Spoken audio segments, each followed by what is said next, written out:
upon a time, there was a kind little girl called Little Red Riding Hood. She always wore a bright red cloak with a bright red hood. "I love it so much, I never take it off," said Little Red Riding Hood. Little Red Riding Hood lived with her mother on the edge of some deep, dark woods. One day, Little Red Riding Hood's mother gave her a pot of vegetable soup. "Take this to your grandmother," she said. "She is not feeling well, but remember the rules of the woods. Keep to the path and don't talk to wolves," her mother added.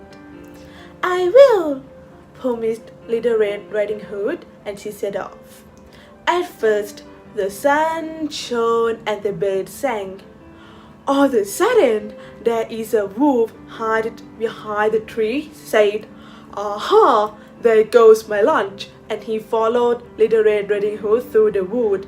Little Red Riding Hood hummed a little tune, bent down to tie a shoelace, skipped along the path, and stopped to smell the flowers.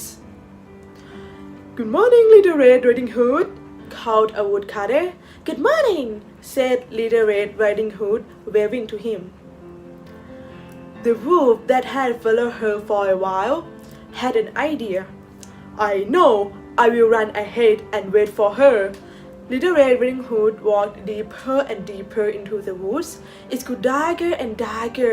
Then the sun hid behind the clouds, and it get darker still.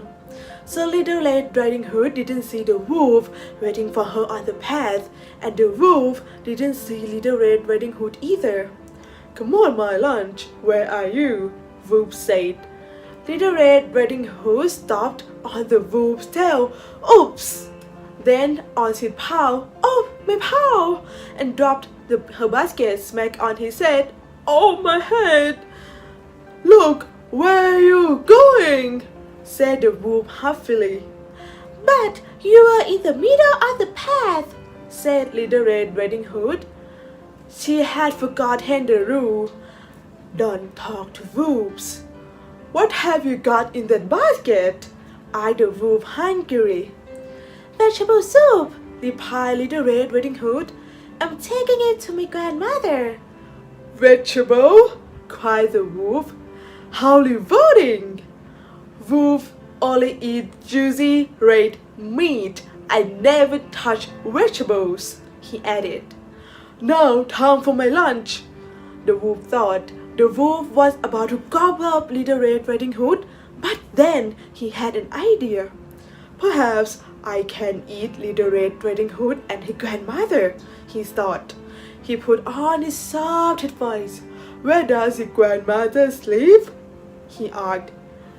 "In the cottage on the other side of the woods," said Little Red Riding Hood. "How perfect," thought the wolf, rubbing his tummy. "How delicious! Why don't you take us some flowers?" he suggested. "That's a lovely idea," said Little Red Riding Hood. "What a kind wolf you are!" So Little Red Riding Hood left the path to look for flowers, and the wolf led off to the grandmother's house. He knocked lightly on the door. Tap, tap, tap. "I'm so wonderfully wicked and clever," thought the wolf. "Who's there?" asked the grandmother. "Your granddaughter, Little Red Riding Hood," squeaked the wolf. "I've brought you some lovely vegetable soup." "Let yourself in," said the grandmother. "I'm too weak to get up." The wolf leaped into the room. He gobbled up Little Red Riding Hood's grandmother. Bony but not bad," thought the wolf.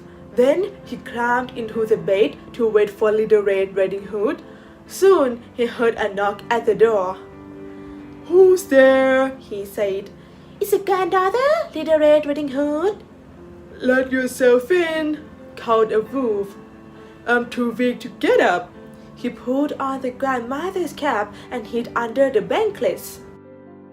"Your soup," said Little Red Riding Hood. "Lovely," snarled the wolf. "I mean lovely," he added in a squeak. "Put that basket on the stool and come and sit next to me." Little Red Riding Hood looked at her grandmother. She looked again. grandmother, she said, what big ears you have. Are they better to hear you with? Said the wolf. Little Red Riding Hood came closer to the bed. Oh, grandmother, she said, what big eyes you have. Are they better to see you with? Said the wolf. Little Red Riding Hood came closer still. Oh, grandmother, she said, what big hairy hands you have. Are they better to hug you with? Said the wolf. Little Red Riding Hood was now standing right next to the bed. But grandmother, she cried, what big sharp teeth you have. Are they better to eat you with? Snapped the wolf. He jumped out of the bed and gobbled up Little Red Riding Hood. Delicious, thought the wolf.